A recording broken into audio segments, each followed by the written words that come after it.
बाहेरचे हवामान मुसळधार पावसाच्या विळख्यात होते आणि त्या कार्यालयाच्या उंच उंच खिडक्यांवर पडणारे थेंब एक विचित्र आवाज निर्माण करत होते. मीरा ज्याच्या पायाशी कधी संपूर्ण जगाचे प्रेम असायचे, आज एका किरकोळ रकमेसाठी त्या कार्यालयाच्या दारापाशी उभी होती, जिथे ती गेल्या काही महिन्यांपासून एक अनामिक कर्मचारी म्हणून काम करत होती. जेव्हा तिने आपल्या कामाच्या बदल्यात काही आगाऊ पैशाची मागणी केली, तेव्हा तिला सांगण्यात आले की या कंपनीचा खरा मालक देशाबाहेर होता आणि आजच त्याचे परत येणे झाले आहे. चांगली संधी आहे, तू स्वतः जाऊन त्याच्याकडे पैसे मागून बघ. कदाचित तो तुझ्या परिस्थितीवर दया दाखवून तुला पैसे देईल, असे तिच्या मैत्रिणीने तिला समजावले होते. काही वेळानंतर ती जशी त्या आलिशान खोलीकडे वळली, तशी तिची पावले थोडी डगमगली. परंतु तिला यावेळी हिंमत करायची होती, स्वतःसाठी नाही तर आपल्या होणाऱ्या बाळासाठी. खोलीत हलका हलका अंधार होता. फक्त टेबल लॅम्पचा एक मध्यम प्रकाश जमिनीवर पडत होता आणि त्या नामांकित उद्योगपतीच्या खुर्चीची पाठ मीराकडे होती, ज्यामुळे ती त्याला पाहू शकत नव्हती. तिने आधीही ऐकले होते की या माणसाला अंधाराची आवड आहे. मीराने आपल्या कापत्या हाताने ओढणी आपल्या शरीरावर अधिक घट्ट गुंडाळली, जेणेकरून ती आपले वाढलेले पोट आणि आपली मजबुरी लपवू शकेल.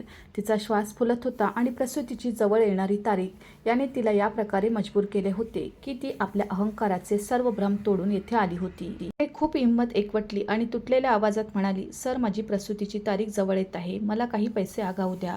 तुम्ही माझ्या पगारातून कापून घ्या. बस यावेळी मला काही रकमेची अत्यंत गरज आहे. खुर्चीवर बसलेल्या व्यक्तीच्या शरीरात एक हलकी हालचाल झाली.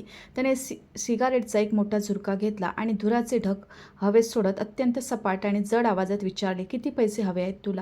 थुंकी गिळली आणि कष्टाने म्हणाली, सर, 10,000 रुपये. बस एवढ्यात माझे काम होईल. त्या व्यक्तीने एक उपरोधिक हास्य केले, जे त्या शांत खोलीत एखाद्या स्फोटासारखे गुंजले. त्याने खुर्ची मीराकडे फिरवली, परंतु त्याच्या चेहऱ्यावर एक काळा मास्क होता, ज्याने त्याची ओळख लपवली होती. त्याने अत्यंत तिरस्काराने मीराच्या अस्तित्वाचा आढावा घेतला आणि म्हणू लागला, 10,000 रुपये? मिस मीरा, एवढ्या पैशात तर आजकाल चांगला एक पोशाखही येत नाही आणि तू या किरकोळ रकमेच्या बदल्यात आपला अहंकार विकायला आली आहेस. जसे त्या माणसाने आपला हात उचलून मेजावर ठेवला. मीराची नजर त्या पोटात घातलेल्या एका खास अंगठीवर पडली आणि तिचे रक्त वाहिन्यांमध्ये घुटले. यापूर्वी तिला काही समजले असते. त्या माणसाने झटक्याने उठून खोलीचा दरवाजा लॉक केला आणि वेगाने मीराच्या जवळ येऊन तिच्या समोर झुकला. अत्यंत काळजीपूर्वक तिला खुर्चीवर बसवले. त्याच्या आवाजात तो जुना विषारी वेडेपणा होता. जसा त्याने आपला मास्क हळूहळू खाली केला, मीराच्या पायाखालची जमीन सरकली. समोर सूर्यवीर उभा होता, तो सूर्यवीर ज्याने तिला उद्ध्वस्त केले होते. सूर्यवीरने तिच्याकडे पाहत अत्यंत कठोरपणे विचारले, आधी हे सांग मिस मीरा, या बाळाचा बाप कोण आहे? मीराचा चेहरा रागाने आणि धक्क्याने लाल झाला. तिने पूर्ण ताकदीने सूर्यवीरचा हात आपल्या खांद्यावरून झटकला आणि त्याच्यावर ओरडली, मला अंदाज नव्हता की हे तुझे ऑफिस आहे, नाही तर मी मरून गेले असते. एखाद्या फसव्या आणि नीच माणसाच्या छायेत काम करणे कधीही मान्य केले नसते. तू तोच आहेस ना जो माझ्या आयुष्यातील सर्वात मोठी चूक आहे आणि आजही तुझ्या डोळ्यात तीच क्रूरता आहे जी निष्पापांना नुकसान पोहोचवते. मी येथे उधार मागण्यासाठी आले नव्हते, मी तर माझ्या हक्काची मेहनतीची कमाई घेण्यासाठी आले होते. खेद आहे की या इमारतीचा पायाही तुझ्या खोट्यावर उभा आहे. सूर्यवीरने तिचे बोलणे ऐकून एक दीर्घ श्वास घेतला आणि तिच्या इतक्या जवळ आला की त्याचे श्वास तिच्या चेहऱ्यावर आदळू लागले. त्याने मीराच्या डोळ्यात पाहत म्हटले, जीभ अजूनही खूप जळते तुझी मीरा, परंतु हे लक्षात ठेव की तुझा हा अभिमान आता माझ्या नियंत्रणात आहे. तू म्हणतेस की मी फसवा आहे, तर मग त्या रात्रीबद्दल काय विचार आहे? आणि आता तू माझ्याकडे पैसे मागण्यासाठी आली आहेस, त्या बाळासाठी ज्याचा बाप तू म्हणतेस की रात्रीच्या अंधारात तुला सोडून गेला. मीराने तळमळून म्हटले, हो, तो भ्याड होता तुझ्यासारखा, जो आपली ओळख लपवत फिरत आहे. आणि जर तुला मला माहीत असते की या खुर्चीवर तू बसला आहेस, तर मी या दाराची उंबरड्याची पायरीही ओलांडली नसती. तू मला उद्ध्वस्त केले आणि माझ्या मजबुरीचा तमाशा पाहत आहेस. सूर्यवीरने शांत आवाजात म्हटले, तमाशा तर आता सुरू होईल मीरा, कारण तू या ऑफिसमधून बाहेर आता जाऊ शकणार नाही, जोपर्यंत मी हे ठरवत नाही की हे बाळ कोणाचे आहे. मीराने रागात त्याच्या चेहऱ्यावर थप्पड मारू इच्छिली, पण सूर्यवीरने तिचा हात हवेतच जकडला आणि तिचे मनगट मरोडत म्हणाला, हे हात आता फक्त माझ्या आश्रयात राहतील. मग तू त्याचा कितीही द्वेष का करेनास, पैसे तुला मिळतील, त्याची किंमत तुला आपल्या स्वातंत्र्याच्या रूपात चुकवावी लागेल. मीराच्या डोळ्यात अश्रू होते. ती हार मानणाऱ्यांपैकी नव्हती. ती ओरडून म्हणाली, तू माझे स्वातंत्र्य खरेदी करू शकतोस, माझ्या भावना नाही. आणि लक्षात ठेव, हे बाळ कधीही तुला बाप म्हणणार नाही, कारण हा गँगस्टर फक्त रक्त सांडणे जाणतो, कुटुंब सांभाळणे नाही. दोघांच्या संभाषणात कडूता वाढली होती. मीराला वाटत होते की ती पुन्हा एकदा त्याच कैदेत आली आहे, ज्यातून ती वाचून निघाली होती. सूर्यवीरची नजर तिच्या चेहऱ्यावर खिळली होती, जसे तो तिच्या आत लपलेले प्रत्येक रहस्य वाचून घेऊ इच्छित होता. आणि मीरा आपल्या द्वेषाची ढाल बनून त्याच्यासमोर ठाम उभी राहिली, मग परिस्थिती तिला कितीही का तोडेना. आजपासून काही वर्षापूर्वीची ती थंडीची रात्र मीराच्या आठवणीत एखाद्या पेटत्या कोळशासारखी जिवंत होती, जेव्हा ती आपली सर्वात चांगली मैत्रीण नायराच्या बहिणीच्या लग्नात उपस्थित होती, जिथे प्रकाशाची गर्दी होती आणि सर्वत्र हसण्याचे आवाज गुंजत होते. ती रात्र ती कशी विसरू शकत होती, ज्याने तिच्या आयुष्याची इतकी मोठी सुरुवात केली होती, जेव्हा ती आपल्या युनिव्हर्सिटीची सर्वात चांगली मैत्रीण नायराच्या बोलण्यावरून तिच्या बहिणीच्या लग्नात गेली होती. त्याच गर्दीत तिची पहिली भेट सूर्यवंशी झाली होती, जो आपल्या व्यक्तिमत्वाच्या जादूने कोणालाही वेडे करू शकत होता. लग्नाची ती रात्र मीराच्या आयुष्याची दिशा बदलणारी ठरणार होती, कारण परतताना जेव्हा वाहनांना प्रश्न निर्माण झाला, तेव्हा नायराच्या सांगण्यावरून सूर्यवीरने तिला घरी सोडण्याची जबाबदारी घेतली. गाडीच्या छोट्याशा प्रवासात सूर्यवीरने आपल्या बोलण्याचे असे जाळे विणले की मीराला या गोष्टीची जाणीवच झाली नाही की कधी तो तिच्या हृदयात उतरला. मीराचे आई वडील तिच्या लहानपणीच वारले होते आणि ती आपल्या काका काकूंच्या आधाराने शिकत होती, जिथे तिला प्रत्येक क्षणी हे जाणून दिले जायचे की तिचे भविष्य फक्त त्यांनी निवडलेल्या नीरज नावाच्या मुलाशी जोडलेले आहे. नीरज, ज्याने 10वी नंतर शिक्षण सोडले होते आणि आपल्या वडिलांसोबत दुकानात बसू लागला होता, तो मीरासाठी एक भयंकर स्वप्न होता, कारण ती फक्त युनिव्हर्सिटी शिकत होती आणि आयुष्याकडे एका वेगळ्या दृष्टिकोनातून पाहत होती. तिला नीरजच्या बोलण्यात आणि त्याच्या मर्यादित विचारात कधीही रस नव्हता. अशा कंटाळवाण्या वातावरणात जेव्हा सूर्यवीरसारखा सुशिक्षित आणि आकर्षक मुलगा तिच्या आयुष्यात आला, तेव्हा ती सर्व काही विसरून त्याच्या प्रेमात पडली होती. सूर्यवीर नेहमी तिला म्हणायचा, मीरा, तू माझ्या आयुष्याचा तो भाग आहेस ज्याच्याशिवाय मी अपूर्ण आहे. तू काळजी करू नकोस की ही दुनिया काय म्हणते, मी तुला या नरकातून बाहेर काढेन. जेव्हा मीराने आपल्या काकांच्या दबावाचा उल्लेख केला, तेव्हा सूर्यवीरने तिला गुप्त लग्नाचा प्रस्ताव दिला आणि वचन दिले की तो खूप लवकर आपल्या आई वडिलांना मनावून तिला उघडपणे आपली वधू बनवून घेऊन जाईल. मीरा त्याच्या खोट्या आश्वासनांना बळी पडली आणि एका छोट्याशा मंदिरात तिने सूर्यवीरसोबत पवित्र अग्नीच्या भोवती फेरे घेतले आणि सूर्यवीरने तिच्या भांगात सिंदूर भरला, गळ्यात मंगळसूत्र घातले. परंतु तिला काही माहीत होते की हाच संबंध तिच्या आयुष्यातील सर्वात मोठ्या बरबादीची सुरुवात बनेल. सूर्यवीर तिला वारंवार टाळत राहिला, अजून योग्य वेळ नाही मीरा, माझे मम्मी पप्पा नाराज होतील, थोडा संयम ठेव. सूर्यवीरचा संबंध एका अत्यंत श्रीमंत कुटुंबाशी होता आणि तो जाणत होता की त्याचे आई वडील कधीही एका मध्यमवयीन मुलीला आपली सून म्हणून स्वीकारणार नाही. म्हणूनच सूर्यवीरने मीराकडून काही काळाची मुदत मागितली. मग एक संध्याकाळ आली जेव्हा तो तिला एका पार्टीत घेऊन गेला आणि तिथे गोंगाटाच्या दरम्यान तिला काहीतरी अंमली पदार्थ पाजण्यात आला. मीराला फक्त इतकेच आठवत होते की त्या रात्री तिला शुद्ध नव्हती आणि जेव्हा तिचे डोळे उघडले तेव्हा खोलीचे वातावरण जड होते. याच दरम्यान अचानक पोलिसांचा छापा पडला आणि सर्वत्र गोंधळ उडाला. सूर्यवीर, जो एका प्रभावशाली आणि श्रीमंत कुटुंबाचा वारस होता, या गोंधळाचा फायदा घेत रातोरात देश सोडून पळून गेला, जेणेकरून कोणत्याही परिस्थितीत त्याच्या कुटुंबाचे नाव खराब होऊ नये. आणि मीराला तिच्या नशिबावर सोडून गेला. पोलीस तिला ठाण्यात घेऊन गेले, जिथे तिचे काका तिला सोडवायला तर आलेच, पण त्यांच्या डोळ्यात जो द्वेष आणि तिरस्कार होता त्याने मीराला जिवंतपणे मारून टाकले.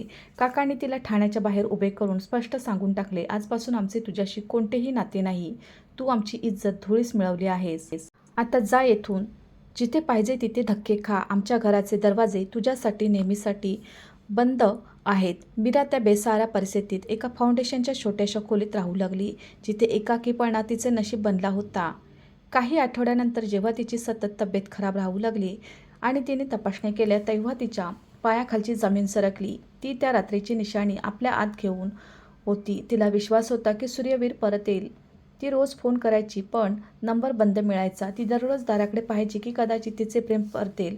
1 महिना गेला, 2 महिने गेले आणि मग पाहता पाहता पूर्ण 8 महिने निघून गेले, पण सूर्यवीरचा काहीच पत्ता लागला नाही. मीराने हिंमत हारली नाही आणि त्याच परिस्थितीत एका ऑफिसमध्ये नोकरी सुरू केली, जेणेकरून ती आपल्या येणाऱ्या बाळाची जबाबदारी उचलू शकेल. ती दररोज आरशासमोर उभी राहून आपल्या वाढणाऱ्या पोटाकडे पाहायची आणि रडून म्हणायची, तुझा बाप एक भ्याड निघाला, ज्याने मला अंधारात सोडले, परंतु मी तुला या जगात नक्कीच आणेन, मग मला कितीही त्रास का सहन करावा लागेना. ती ज्या ऑफिसमध्ये काम करत होती तिथे तिला समजले की तिचा बॉस देशाबाहेर आहे आणि ती त्याच्याच परतण्याची वाट पाहू लागली, जेणेकरून आपल्या प्रसूतीसाठी काही पैशाची सोय करू शकेल. तिला त्या सर्व गोष्टी आठवायच्या जेव्हा सूर्यवीर तिचा हात धरून म्हणायचा की तो तिची प्रत्येक गरज पूर्ण करेल.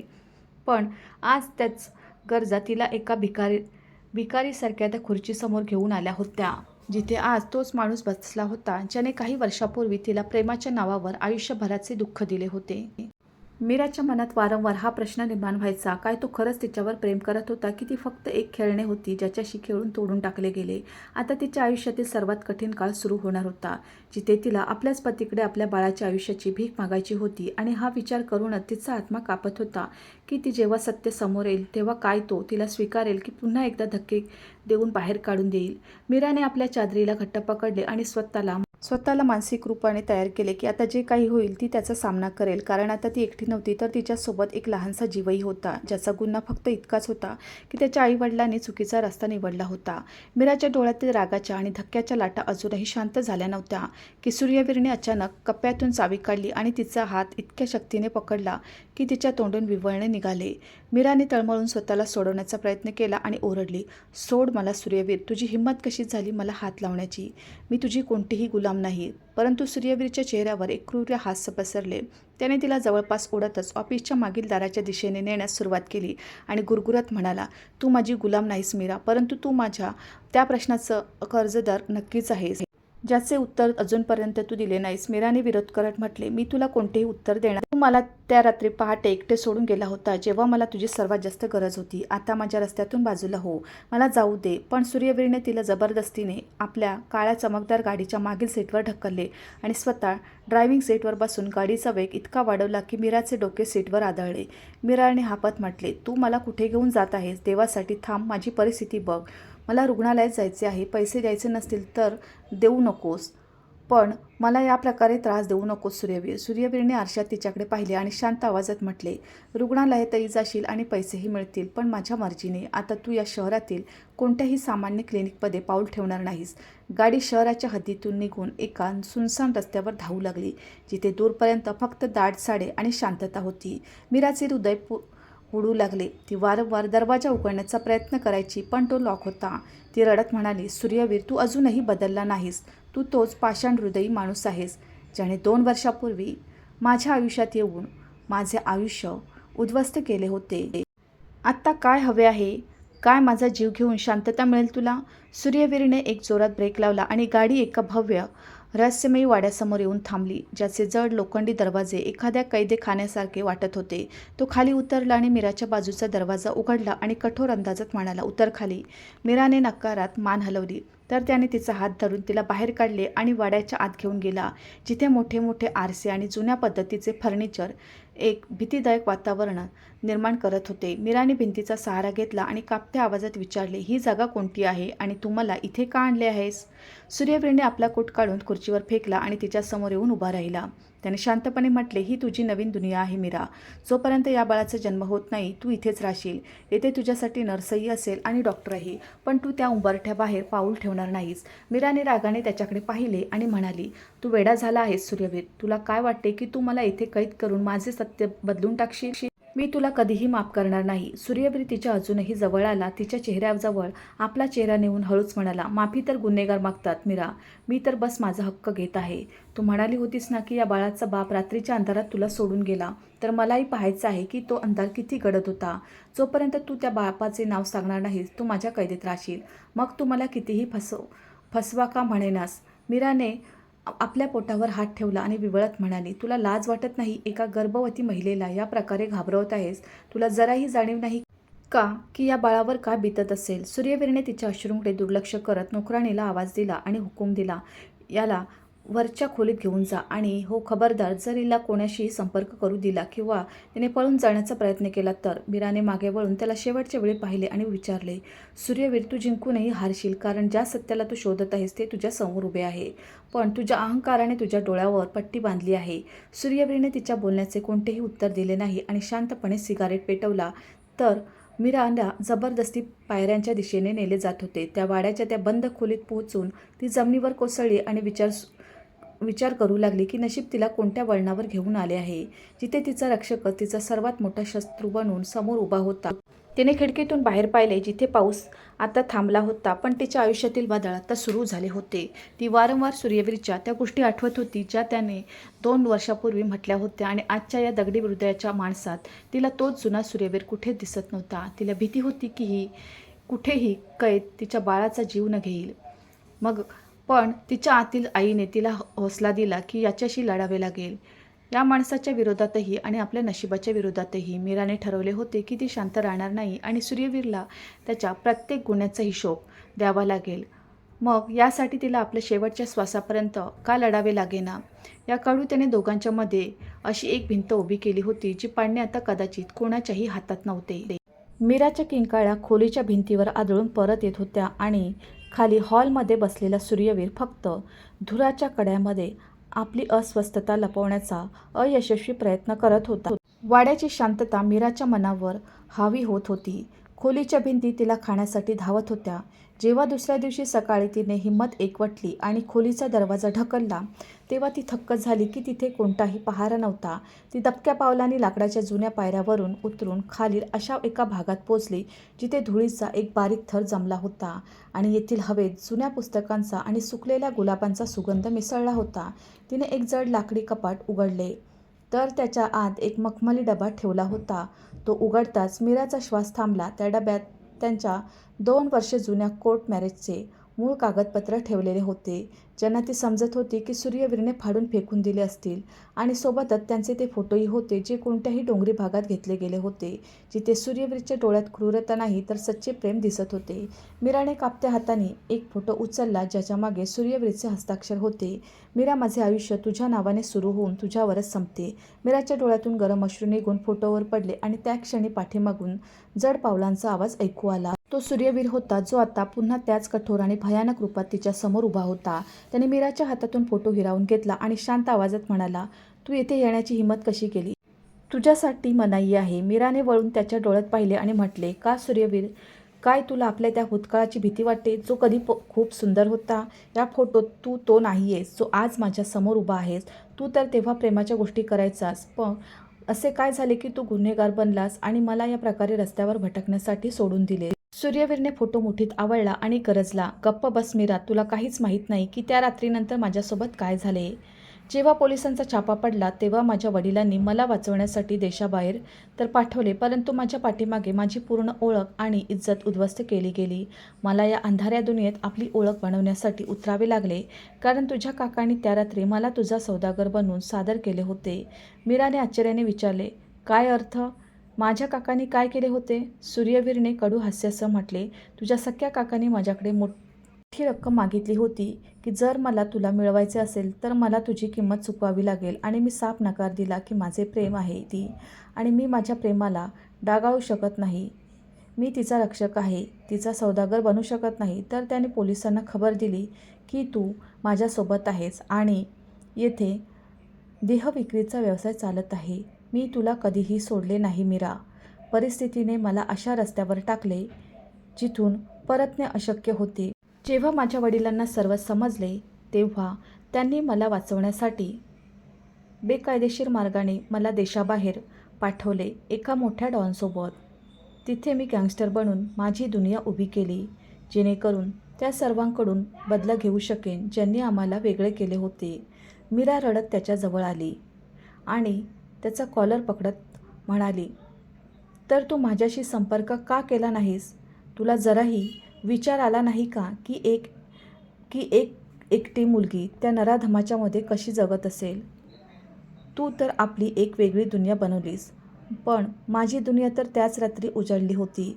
सूर्यवीरने तिला झटक्याने दूर केले आणि कठोर आवाजात म्हणाला, मी तुझ्याकडे परत येणारच होतो की मला बातमी मिळाली तू गायब झाली आहेस.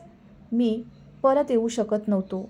मी एका मिशनचा भाग बनलो होतो, पण मी तुझी खबर ठेवण्याचा पूर्ण प्रयत्न केला होता आणि आज तू या परिस्थितीत माझ्यासमोर अशी उभी आहेस, दुसऱ्या कोणाच्या बाळाचे ओझे उचलून. मीरा तळमळून म्हणाली, हे बाळ दुसऱ्या कोणाचे नाही सूर्यवीर, हे तुझे स्वतःचे रक्त आहे. परंतु तू इतका आंधळा झाला आहेस की तुला तुझीच निशाणी गुन्हा वाटत आहे. सूर्यवीरने रागात ठेवलेला फुलदाणी भिंतीवर फेकून मारला आणि ओरडला, खोटे बोलू नकोस मीरा. मी तर तुला कधीही स्पर्शही केला नाही. मी तुला वचन दिले होते की मी या माझ्या आईवडिलांना मनावून तुला इज्जतीने आपल्या घरी घेऊन जाईल. जर हे माझे बाळ असते तर तू त्या दिवशी ठाण्यात माझ्या बाजूने साक्ष दिली असती, पण तू तर त्या आपल्या काकांसोबत जाऊन मलाच गुन्हेगार ठरवले. मीराने ओरडून उत्तर दिले, मी मजबूर होते. त्याने मला घरातून काढून देण्याची धमकी दिली होती. अशावेळी मी तुझे नाव कसे घेणार? मी तुझे आयुष्य वाचवण्यासाठी शांतता निवडली होती आणि आज तू मलाच आरोपीच्या पिंजऱ्यात उभे करत आहेस. दोघांच्या मधील वर्षापासून दाबलेला द्वेष आणि प्रेमाचा लावा फुटला होता. मीरा त्या माणसाला पाहत होती जो कधी तिचा मसीहा होता आणि आता तिचा सर्वात मोठा शत्रू बनून तिच्यासमोर उभा होता. सूर्यवीरच्या डोळ्यात एका क्षणासाठी तीच जुनी चमक परतली. मग त्याने स्वतःवर नियंत्रण मिळवले आणि म्हणाला, आता या गोष्टीचा काहीच फायदा नाही. सत्य काय आहे हे तर वेळच सांगेल. मग आता तू येथून जाणार नाहीस, कारण जर हे बाळ माझे निघाले तर मी तुझ्याकडून तुझ्या प्रत्येक त्रासाचा हिशोब घेईन. आणि जर हे खोटे निघाले तर मीरा, लक्षात ठेव, माझ्याकडे गुन्हेगारांसाठी कोणतीही माफी नाही. मीराने पापण्या उंचावून त्याला आव्हान दिले. तर मग वाट बघ सूर्यवीर, कारण जेव्हा सत्य समोर येईल तेव्हा तू स्वतःच्याच नजरेत पडशील आणि त्या दिवशी मी तुला माफ करणार नाही. या संभाषणाने मीराच्या आत एक नवीन हिंमत भरली होती. आता तिला समजू लागले होते की सूर्यवीर फक्त एक गँगस्टर नाही, तर परिस्थितीचा मारलेला एक जखमी माणूसही आहे, ज्याने आपल्या जखमांना लपवण्यासाठी द्वेषाचा नकाब परिधान केला आहे. मीराने आपल्या मनात हे ठरवले होते की ती या वाड्याच्या भूतकाळ आणि वर्तमानाच्या मागे लपलेले प्रत्येक रहस्य बेनकाब करेल. मग यासाठी तिला आपल्या जीवाची बाजीच का लावावी लागेना. वाड्याच्या हवेत पसरलेली शांतता आणि ताण त्यावेळी आणखी गडद झाला, जेव्हा रात्रीच्या उत्तरार्धात सूर्यवीर आपल्या विशाळ स्टडी रूममध्ये बसून दारूच्या ग्लासात बर्फाचे तुकडे फिरवत होता आणि त्याची नजर समोर भिंतीवर टांगलेल्या त्या जुन्या 2 फोटोवर खिळली होती, ज्याला मीराने पुन्हा त्याच्या आठवणीत जिवंत केले होते. तेव्हाच अचानक त्याच्या फोनची स्क्रीन चमकली. एक खास टोनने खोलीची शांतता तोडली. सूर्यवीरने निष्काळजीपणाने फोन उचलला. समोर मेसेज वाचता त्याच्या कपाळावर घामाचे थेंब आले आणि त्याची ग्लासावरील पकड इतकी घट्ट झाली की त्याच्या बोटाचे सांधे पांढरे पडले.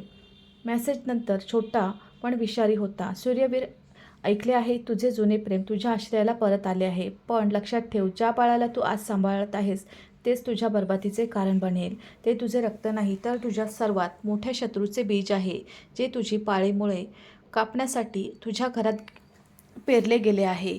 सूर्यवीरने रागात फोन मेजावर पटकावला आणि वेगाने पायऱ्या चढत मीराच्या खोलीत पोहोचला, जिथे ती खाटेचा सहारा घेऊन कोणते तरी जुने पुस्तक पाहण्याचा प्रयत्न करत होती.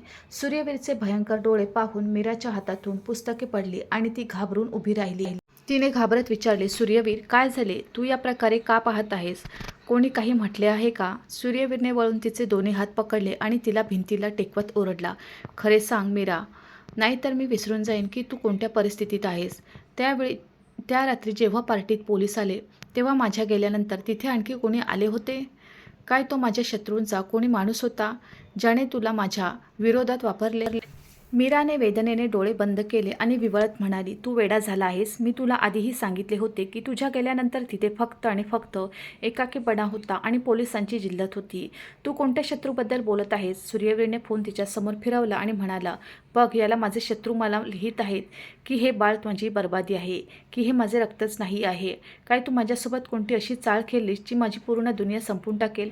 मीराने त्याच्या फोनकडे पाहिले आणि कडू हास्य करत म्हणाली, तर आता तू अनोळखी मेसेजवर विश्वास ठेवणार?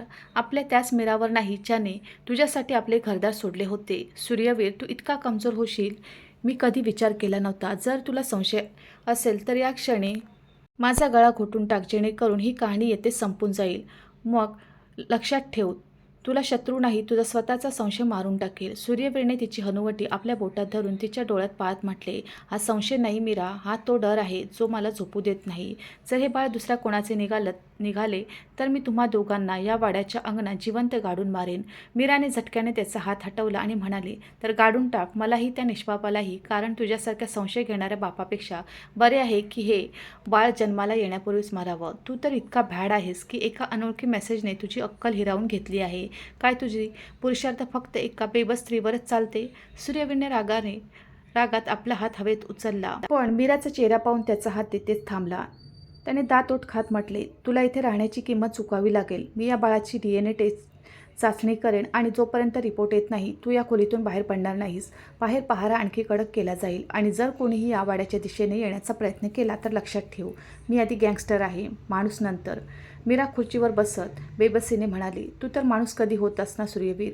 तू तर बस एक साया आहेस जो आपल्या सावलीला घाबरतो आणि जा करून घे जी चाचणी करायची आहे.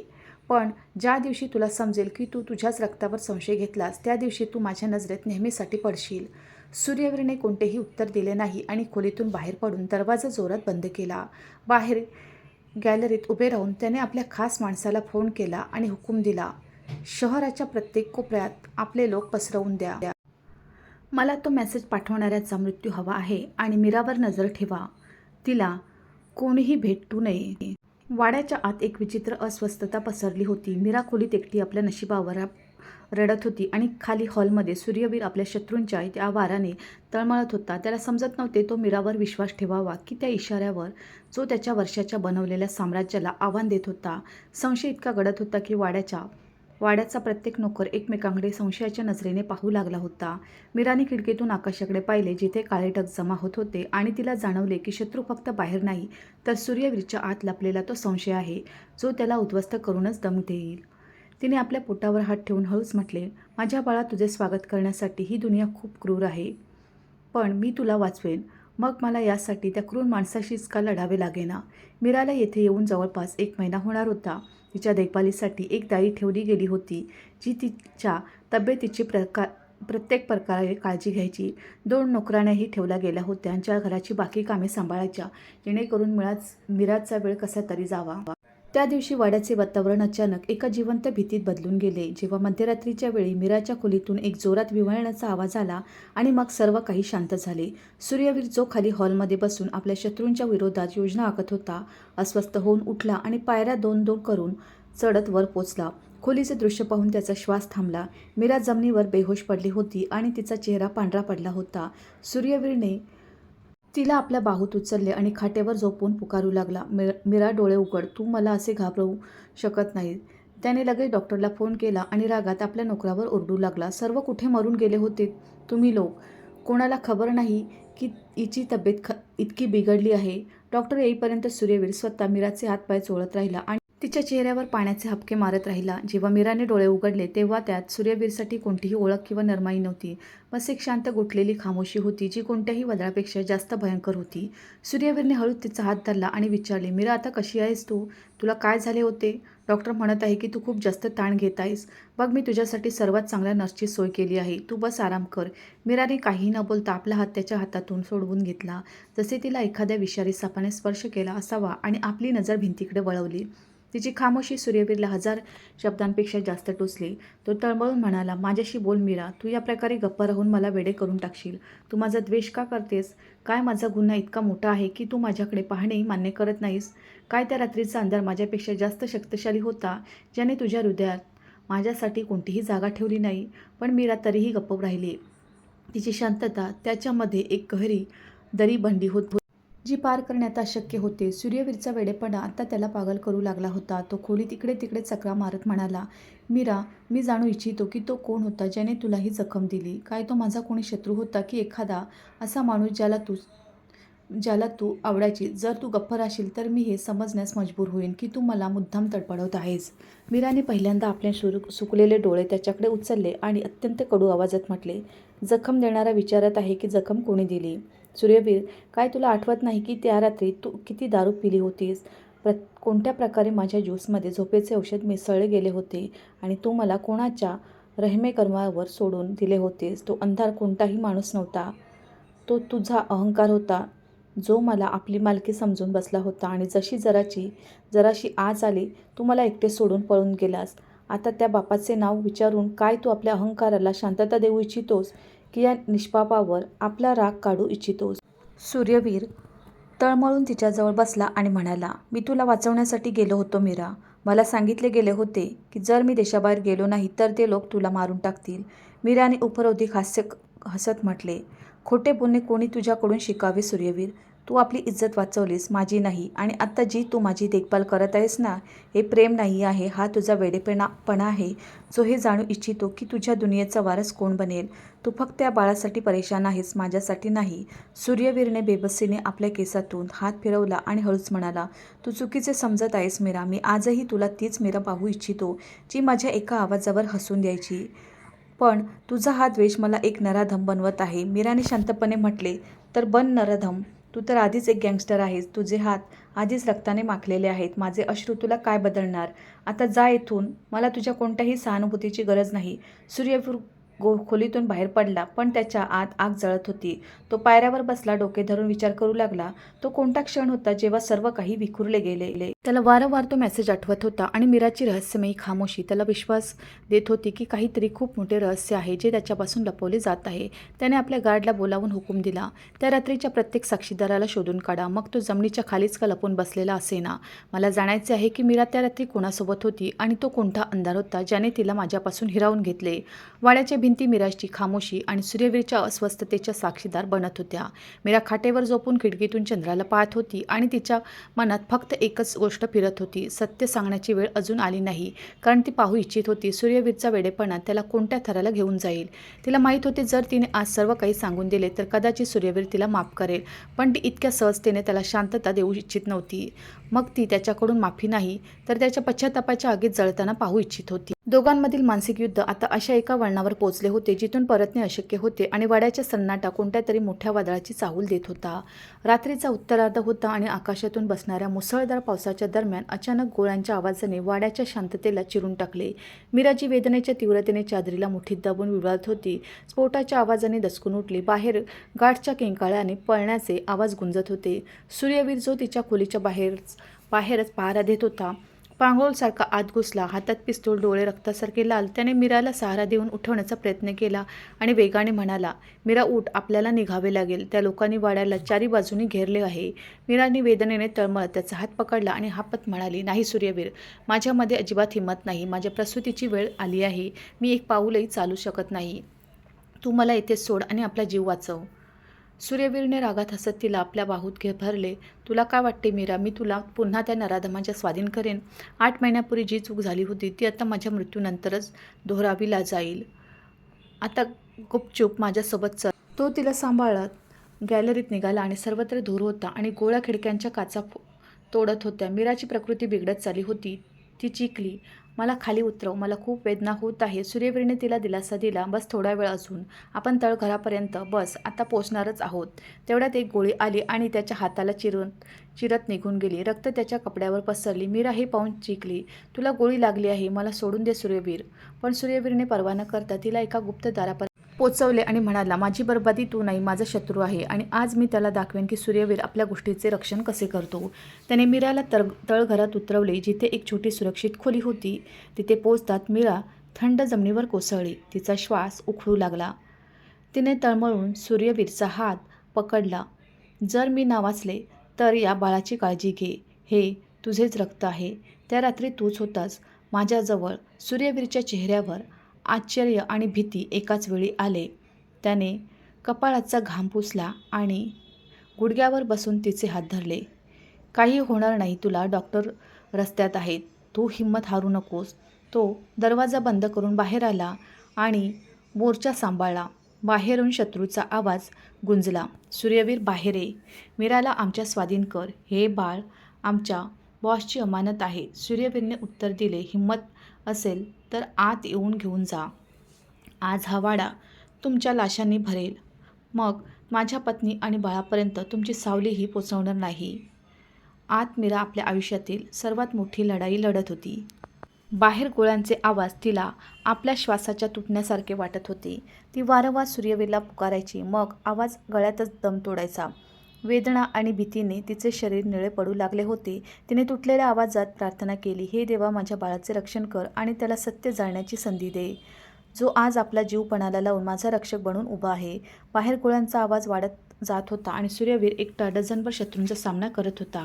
त्याच्या शरीरावर अनेक जखमा होत्या, पण त्याचा वेडेपणा त्याला पडू देत नव्हता. तो वारंवार दाराकडे पाहत होता, जिथे आत मीरा आयुष्य आणि मृत्यूची जंग लढत होती. आता त्याला जाणीव होत होती की त्याने मीरावर संशय घेऊन चूक केली आहे. त्याला त्या शत्रूचा खेळ समजला होता. ते त्याला मानसिकदृष्ट्या तोडू इच्छित होते, जेणेकरून तो आपल्याच हाताने मीराला गमावून बसेल. पण आता खूप उशीर झाला होता. सूर्यवीरने शेवटची गोळी चालवली आणि ओरडला, मीरा, हिंमत हारू नकोस, मी येत आहे तुझ्याकडे. आत मीराने एक शेवटची सिसकी घेतली आणि गडद अंधारात बुडू लागली. तळघराच्या भिंती स्फोटाने कापत होत्या. छतावरून पडणारी माती तिच्या घामाने भिजलेल्या चेहऱ्यावर पडत होती. सूर्यवीर रक्ताने माखलेल्या हाताने दरवाजा बंद करून लडखडत तिच्याजवळ पोचला. त्याने मीराला आपल्या मांडीवर उचलले आणि कापत्या आवाजात म्हटले, "मीरा, हिम्मत कर. बघ, मी परत आलो आहे. शत्रू मागे हटले आहेत, जे आम्हाला वेगळे करू इच्छित होते. तू डोळे उघड." मीराने कष्टाने आपल्या पापण्या उचलल्या. सूर्यवीरचा रक्ताने माखलेला चेहरा पाहून तिच्या ओठावर एक कमजोर हास्य आले. तिने कापत्या हाताने त्याचा कॉलर पकडला आणि तुटलेल्या श्वासात म्हणाले, "आता खूप उशीर झाला आहे सूर्यवीर. आता डॉक्टरची नाही, त्या सत्याची गरज आहे, जे मला मृत्यूपर्यंत घेऊन जात आहे. तू वारंवार विचारत होतास ना, त्या रात्रीच्या अंधारात कोण आले होते?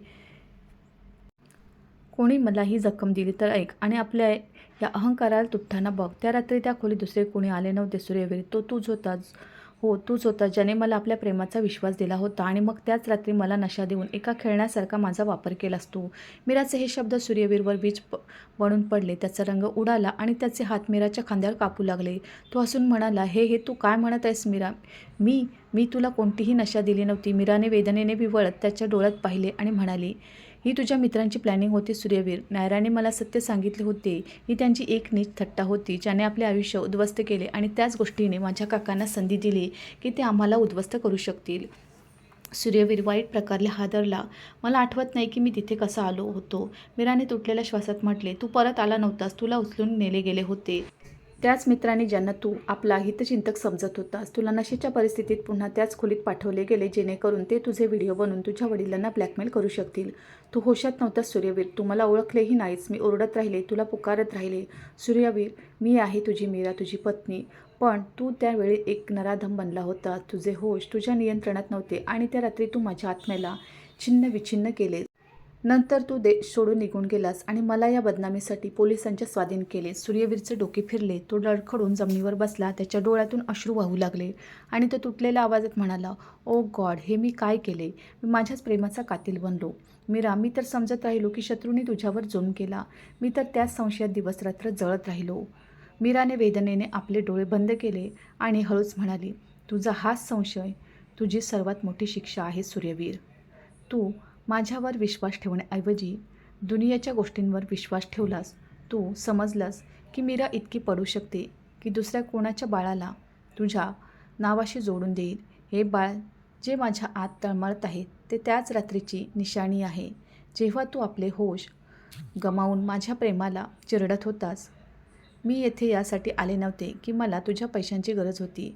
मी तर तुला हे सांगायला आले होते की बघ, तुझे रक्त आजही जिवंत आहे, मग तू त्याला गुन्हा म्हण किंवा मजबुरी."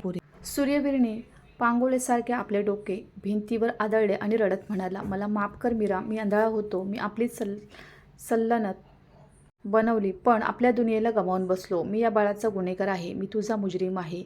मीराने कमजोर हाताने त्याचा हात धरला आणि त्याला आपल्याजवळ ओढत खूप लहान आवाजात म्हणाली, "माफी आता खूप महाग आहे सूर्यवीर. आता शत्रू बाहेर नाही, तुझ्या आत आहे. या बाळाला आपली ओळख देणे, मग मी राहो किंवा न राहो. आणि याला कधी हे सांगू नकोस की त्याचा बाप एक असा माणूस होता, ज्याने त्याच्या आईवर संशय घेतला होता." मीराचे हे तुटलेले शब्द ऐकून सूर्यवीरने तिला आपल्या बाहूत आणखी घट्ट आवळले आणि जवळपास ओरडत म्हणाला, "नाही मीरा, तू जाणार नाहीस. मी तुला मरू देणार नाही. मी या बाळाला दुनियेतील सर्वात शक्तिशाली माणूस बनवेन. त्याला तुझे नाव देईन. बस एक संधी दे. मी सर्व काही ठीक करेन." पण मीराचे श्वास आता बुडत होते. जसे वेळ थांबला होता, तिने शेवटच्या वेळी कापत्या हाताने सूर्यवीरच्या चेहऱ्याला स्पर्श केला आणि अत्यंत लहान आवाजात म्हणाली, "तू आपला मास्क उतरवलास सूर्यवीर. आता या सत्याचा सामना कर की तू तो रात्रीचा अंधार होतास आणि तूच माझ्या आयुष्याचा प्रकाश बनू शकत होतास, जर तू माझ्यावर संशय घेतला नसतास." इतके बोलून तिचा आवाज तुटला आणि ती बेहोशीत बुडाली. सूर्यवीर तिच्या पायाशी बसून आपल्या नशिबावर रडत राहिला. आत्ता त्याला समजले होते की त्याचा खरा शत्रू दुसरे कोणी नाही, तर त्याचा स्वतःचा डर होता, ज्याने त्याला त्याच्याच प्रेमापासून दूर केले. या अंधाऱ्या तळघरात आता त्याला आपल्या गुन्ह्याचा हिशोब द्यायचा होता. मग यासाठी त्याला आपली सर्व सल्तनत का बळी द्यावी लागेना? मीराचे सत्य आता त्याच्या कानात एखाद्या कयामतसारखे गुंजत होते आणि तो त्या लहान जीवाच्या येण्याची वाट पाहत होता, जो त्याच्या आयुष्यातील सर्वात मोठे सत्य बनणार होता. मीराचे शरीर वेदनेने माशासारखे तळमळत होते आणि तिच्या तुटलेल्या सिसका सूर्यवीरच्या छातीला चिरत होत्या. सूर्यवीरने आपल्या रक्ताने माखलेले हात जमिनीवर टेकवले आणि तिचे डोके आपल्या मांडीवर घेतले. "मीरा, हिम्मत हारू नकोस. बस थोडं अजून. मी येतेच आहे तुझ्याजवळ. मी तुला काहीही होऊ देणार नाही." मीराने वेदनेच्या एका तीव्र लाटेत त्याचा हात इतक्या जोरात पकडला की तिची नखे त्याच्या त्वचेत रुतली. ती हापत म्हणाली, "मला वाटते मी नाही वाचणार. तू बाळाला वाचव. त्याला इथून घेऊन जा. सूर्यवीर गरजला. कोणताही शत्रू या दाराच्या आत पाऊल ठेवू शकत नाही. तुला जगावे लागेल.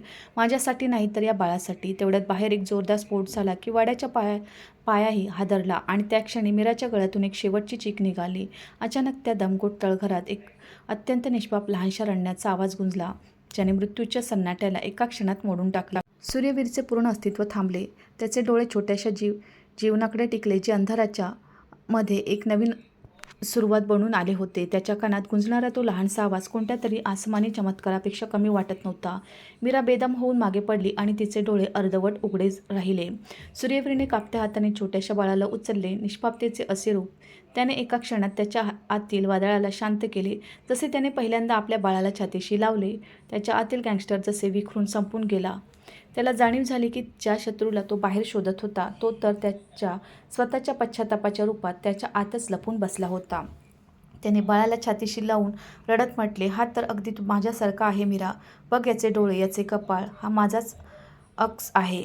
मी किती मोठा गुन्हेगार होतो, जो आपल्याच रक्तावर संशय घेत राहिलो.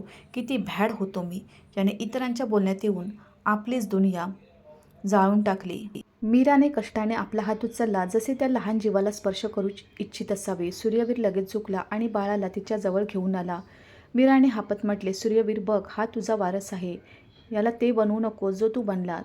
याला प्रेम शिकव, याला विश्वास शिकव." सूर्यवीरने त्या बाळाच्या छोट्या छोट्या हाताचे मुके घेतले आणि सिसकत म्हणाला, "मी असे आयुष्य देईन मीरा, ते सर्व काही देईन, जे मी तुला देऊ शकलो नाही.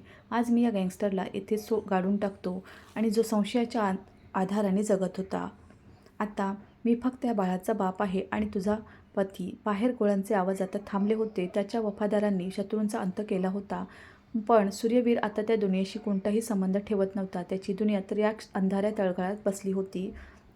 त्याने मीराचा हात धरला आणि भरलेल्या आवाजात म्हणाला, मला माफ कर. मी तुला खूप वेदना दिल्या. या निष्पापाला गुन्ह्याचे नाव दिले. पण आता मी या दुनियेला सांगेन की हा माझा मुलगा आहे आणि तू माझी इज्जत आहेस." मीराने हलक्याशा हास्यासह आपले डोळे बंद केले, जसे तिला वर्षानंतर शांतता मिळाली असावी.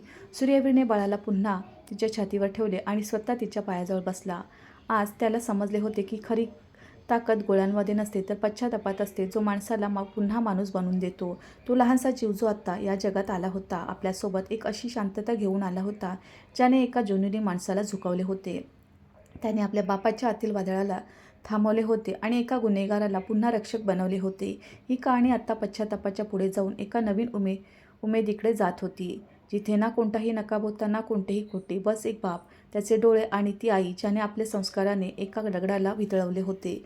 वाड्याच्या बाहेर सकाळचा हलका प्रकाश होता. रात्रभरची दहशत आता हळूहळू धुरासारखी संपली होती. सूर्यवीरने शत्रूच्या शेवटच्या खुणाही मिटवून टाकल्या होत्या, पण त्याची खरी जंग आत्ता त्या खोलीच्या आत होती, जिथे मीरा आपल्या निष्पाप बाळाला छातीशी लावून एक नवीन आयुष्य अनुभवत होती. जेव्हा सूर्यवीर खोलीत दाखल झाला, तेव्हा त्याची अवस्था एका हादरलेल्या सैनिकासारखी होती. त्याचा अहंकार, त्याची क्रूरता, त्याचा गँगस्टरवाला रोग सर्व त्या तळघराच्या मातीत दफन झाले होते.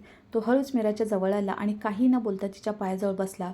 गुडघ्यावर आणि आपले डोके तिच्या खाटेवर ठेवले. मीराने त्याला पाहिले. तिच्या डोळ्यात तो जुना द्वेष नव्हता, तर एक विचित्र शांतता होती. सूर्यवीरने कापत्या आवाजात म्हटले, "मीरा, मी पूर्ण आयुष्य लोकांना झुकवले आहे, पण आज मी तुझ्यासमोर आपल्या आत्म्यासह झुकलो आहे. मी जे गुन्हे केले त्यांचा हिशोब कदाचित माझे पूर्ण आयुष्यही चुकवू शकत नाही. मी तुझ्यावर संशय घेतला, आपल्याच रक्ताला गुन्हा समजलो. मला माफ कर. जर तू माफ केले नाहीस तर मी या बाळाच्या डोळ्यात पाहूही शकणार नाही." मीराने आपल्या बाळाच्या डोक्यावरून हात फिरवत खूप शांत आवाजात म्हटले, "माफी तर देव देतो सूर्यवीर. मी तर बस हे पाहत आहे की ज्या वेडेपणाने आम्हाला वेगळे केले होते, काय तोच वेडेपणा आता या बाळाला एक सुरक्षित आकाश देऊ शकेल, ज्याचा हा हकदार आहे." सूर्यवीरने तळमळून तिचा हात धरला. "मी वादा करतो मीरा, आजपासून या वाड्यात ना कोणती गोळी ना कोणते रक्त. मी आपल्या या अंधाऱ्या दुनियेचे सर्व दरवाजे बंद केले आहेत. आता मी फक्त तुझा पती आहे आणि या लहानशा बाळाचा बाप आहे. मी याला आपली ओळख देईन. दुनियेसमोर उभे राहून सांगेन की मीरा माझी इज्जत आहे आणि हे बाळ माझा अभिमान." मीराच्या डोळ्यातून एक अश्रू गळून बाळाच्या गालावर पडला. तिने हलक्या हास्यासह विचारले, काय तू खरंच त्या अंधारातून बाहेर येऊ शकशील सूर्यवीर? कारण जो त्या रस्त्यावर चालून पडतो त्याच्या सावल्या त्याचा पिच्छा सोडत नाही. सूर्यवीरने पूर्ण विश्वासाने उत्तर दिले. सावल्या त्यांचा पिच्छा करतात जे प्रकाशाला घाबरतात मीरा. आणि तू माझ्या आयुष्याचा तो प्रकाश आहे ज्याने माझ्या आतील अंधार मिटून टाकला आहे. आता आपल्याला कोणत्याही शत्रूची भीती नाही, कारण मी त्या सर्वांचा अंत केला आहे जे आपल्यामध्ये भिंत बनू इच्छित होते. आता फक्त तू माझी आहेस, मी तुझा आहे आणि आपला हा मुलगा आहे ज्याला आपण मिळून पाळू. त्याला ते प्रेम देऊ ज्याच्यासाठी आपण दोघे तरसत राहिलो. त्याने झुकून बाळाच्या कपाळाचा मुका घेतला आणि मग मीराकडे पाहत म्हणाला, मला एकदा आपलेसे करून घे मीरा. मला तो सूर्यवीर बनवून दे ज्याला तू पहिल्यांदा पाहिले होतेस. मीराने आपला दुसरा हात त्याच्या हातावर ठेवला आणि नरमीने म्हणाली, तो सूर्यवीर कधीच मेला नव्हता. बस त्याने संशयाचा नकाब परिधान केला होता. आज तू तो नकाब उतरवला आहेस तर मला माझा तोच जुना सूर्यवीर मिळाला आहे. आता आपण एक नवीन आयुष्य सुरू करू जिथे ना कोणते रहस्य असेल ना कोणते खोटे. सूर्यवीरने तिला आपल्या बाहूत भरले. दोघांनी खिडकीतून बाहेर पाहिले जिथे सूर्य पूर्ण प्रकाशासह उगवत होता. वाडा आता कोणत्याही कैदे खाण्यासारखा नाही तर एक सुरक्षितपणा वाटत होता. सूर्यवीरने तिच्या कानात हळूच म्हटले, जेव्हा हा लहानसा मुलगा मोठा होऊन विचारेल की त्याचा बाप कोण आहे तर मी गर्वाने सांगू शकेन की मी त्याचा बाप तो माणूस आहे ज्याने आपल्या प्रेमाला मिळवण्यासाठी स्वतःला बदलून टाकले. कहाणीचे हे सुंदर वळण आता पश्चातापातून निघून एका कायमच्या शांततेत बदलले होते, जिथे आता फक्त विश्वास होता, प्रेम होते आणि सोबत जगण्याचा वादा. मीराने शांततेने आपले डोळे बंद केले, कारण तिला विश्वास होता आता तिचा प्रवास संपला नाही तर एका नवीन आणि सुंदर मंजिलाची सुरुवात झाली आहे, जिथे तिच्या प्रेमाने वेडेपणाला हरवून नेहमीसाठी विजय मिळवला होता.